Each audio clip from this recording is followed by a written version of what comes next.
Ya, Assalamualaikum warahmatullahi wabarakatuh. Selamat siang. Perkenalkan, saya Dimas Cahyanto dari kelas 301. Di sini saya akan memaparkan mengenai tugas yang pertama untuk sesi tugas ujian semester tahun 2025. Pada presentasi kali ini, saya akan memaparkan mengenai tugas yang pertama, yaitu adalah untuk memaparkan sistem audit dan kesejahteraan karyawan atau SAKE, titik tepat sampai.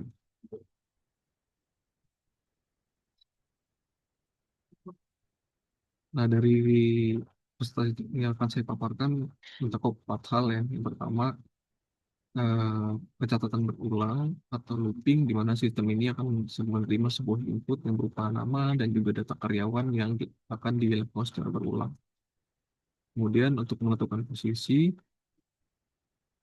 pada bagian ini kita akan diberikan sebuah gambaran ya mengenai tunjangan yang didapatkan berdasarkan posisi karyawan tersebut dengan menggunakan metode switch case. Kemudian ada 3 perhitungan bonus lembur, di mana perhitungan ini akan ditambahkan pada sistem yang berdasarkan kategori loyalitas dari tim lembur, bulanan target karyawan, dan ini menggunakan metode penjelasan if, dan yang terakhir adalah peringatan kinerja, di mana akan memberikan peringatan sederhana mengenai kinerja karyawan.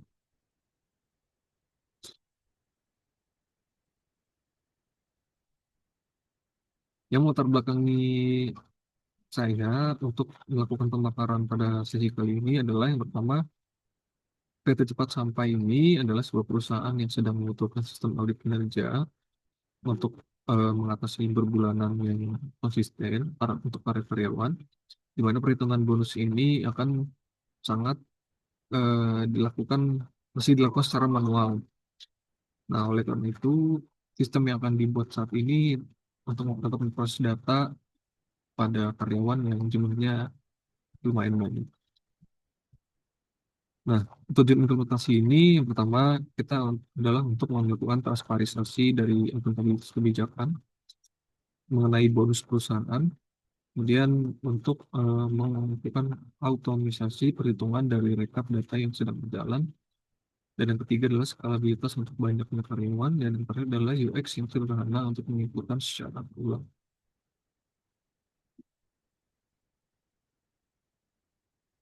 Nah, di sini adalah penentuan posisi. Dari komponen penentuan posisi karyawan ini dibagi menjadi 4 segmen. Yang pertama ada posisi manajer, kemudian ada posisi staff senior, ada staff junior, dan juga posisi struktural dengan masing-masing memiliki tunjangan dasar yang berbeda-beda tentunya. Di sini untuk tunjangannya ada di kisaran 15.000 untuk level jabatan manajer, kemudian untuk staff senior itu sejumlah 250.000, yang ketiga berjumlah 12.000, dan yang terakhir adalah non struktural sejumlah 50.000. Nah, di sini adalah komponen penentuan posisi karyawan atau teman-teman. Nah, di sini untuk menentukan posisi karyawannya kita menggunakan metode switch case ya, di mana kita tahu untuk metode switch case ini adalah untuk memilih satu dari banyaknya blok blok kode yang akan dieksekusi, teman-teman. Misalkan kita akan membuat pilihan untuk level manager dari 4 pilihan tersebut, maka kita akan melakukan case yang pertama. Nah, untuk case-case-nya ini saya telah membaginya menjadi 4 segmen ya. Yang pertama adalah case yang pertama dengan tunjangan sebesar 15.000. Kemudian untuk yang case yang kedua sejumlah 350.000. Untuk yang case yang ketiga mendapatkan tunjangan sebesar 200.000, dan yang terakhir adalah tunjangan yang non struktural kita beri nama default default saja dengan jumlah 50.000 seperti itu tunjangan. Nah, yang tiga kita akan melakukan masuk kepada metode perhitungan bonus lembur ya.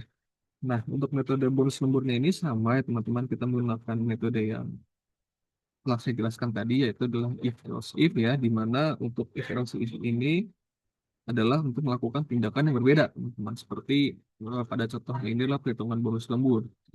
Nah, untuk perhitungan bonus lembur ini saya juga telah membaginya menjadi 3 ya. Yang pertama adalah eh, segmen sang loyal, di mana jumlah kerja yang didapatkan karyawan tersebut sejumlah 240 jam dengan total pendapatan tunjangannya sebesar 5%. Kemudian untuk segmen loyal, karyawan tersebut harus melakukan lembur sebanyak 220 jam dengan eh, 40 jamnya itu mendapatkan tunjangan 15%. Kemudian untuk kinerja karyawan yang normal-normal saja itu enggak, untuk segmennya saat 20 jam dengan mendapatkan tunjangan 5%. Nah, perhitungan itu bagaimana? Bonus perhitungannya ini yang pertama adalah untuk mendapatkan bonus tambahan, kita melakukan persentase 20% dikali dengan tunjangan dasarnya. Tunjangan dasarnya yang mana? Yang tadi yang telah kita jelaskan pada segmen switch case. Yang jumlahnya ada sekitar 500, 350 ribu, 200 ribu, dan juga 50 ribu. Nah, untuk total bonus akhirnya ini perhitungannya hanya tinggal dikali tunjangan dasar plus bonus saja, teman-teman. Jadi, untuk struktur if else if-nya ini adalah untuk mendukung sebuah perhitungan kondisi yang kompleks ya, di mana nantinya akan dilakukan pengecekan berurutan berupa validasi jam lembur. Nah, disinilah untuk perhitungan bonus lemburnya.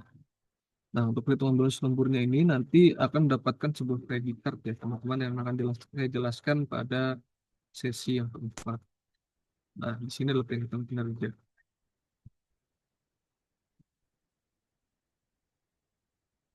Untuk peringatan kinerja ini sesuai dengan soal di mana untuk kerja prima dengan total bonus di atas 15 ribu akan mendapatkan sebuah notifikasi berupa kinerja karyawan prima pada bulan ini. Dan, dan kemudian untuk kinerja yang kurang dari 15 ribu, tunjangannya akan mendapatkan sertifikat kinerja yang baik dengan notifikasi berupa kinerja karyawan prima eh, bulan ini.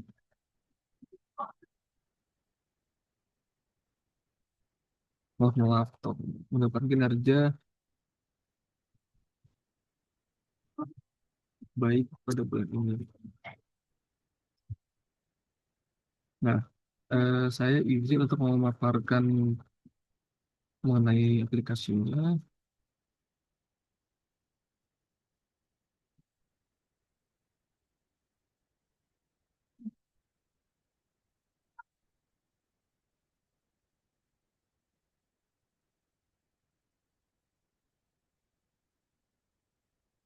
Nah, di sini adalah trik yang telah kita buat sebelumnya yang mencakup looping, switch case, dan juga if else if yang dimana nantinya eh, akan dilakukan tampilan ya, sebuah tampilan sederhana untuk perhitungan bonus mengenai bonus dan juga tunjangan karyawan.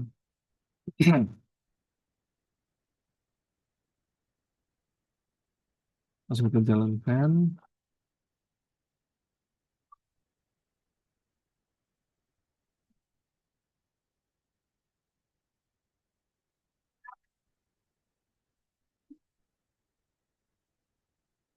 Nah, seperti pada contoh,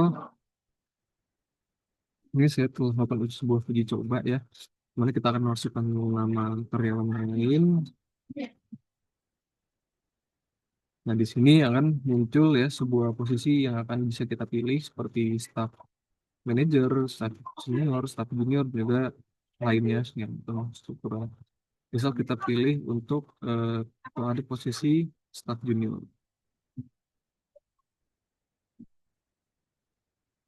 Nah, setelah kita masukkan proses ini, nanti akan kita masukkan jumlah jam lembur yang didapatkan pada karyawan tersebut. Misal kita lakukan proses masukkan 80 jam sebulan. Nah, di sini akan mendapatkan kita sebuah data ya, di mana dengan nama karyawan Sinta.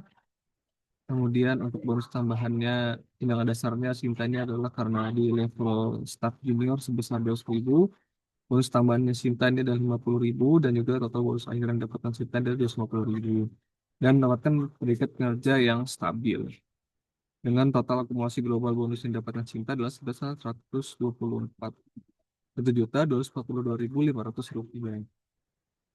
Nah, ini kita masih bisa kan masukkan nama karyawan yang lain teman-teman karena kita melakukan proses looping. Kita masukkan namanya Sudit. Kita masukkan dia adalah sebuah seorang manajer dengan jam lembur bulanannya sekitar 7 kali sebulan. Nah, dengan kita keluar lagi namanya teman-teman seperti nama karyawannya adalah Didit dengan posisi dia seorang manajer. Kemudian untuk tunjangan dasarnya sebesar 500.000, bonus tambahan yang didapatkan Didit adalah sebesar 125.000, dan juga total bonus akhir yang didapatkan Didit adalah sebesar 625.000. Dan predikat kinerja yang didapatkan karyawan tersebut adalah karyawan ini kinerja prima pada bulan ini. Dengan total akumulasi global yang didapatkan adalah sebesar 1.867.500 rupiah.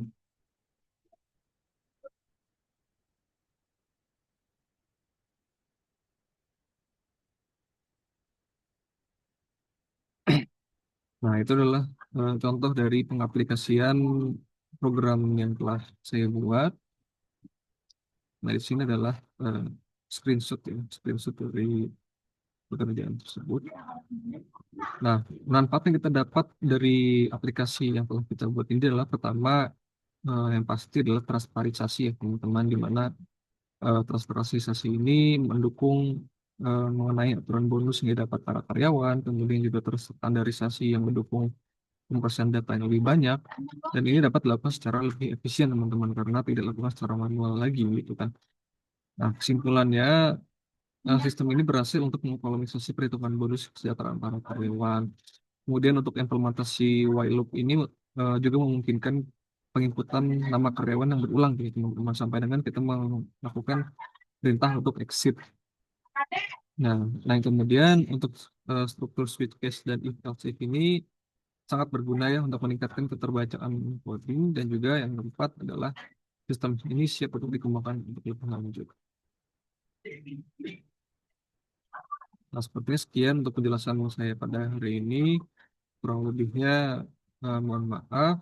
Semoga hal ini dapat bermanfaat untuk kedepannya, dapat juga dikembangkan. Terima kasih. Saya akhiri. Wassalamualaikum warahmatullahi wabarakatuh. Selamat siang.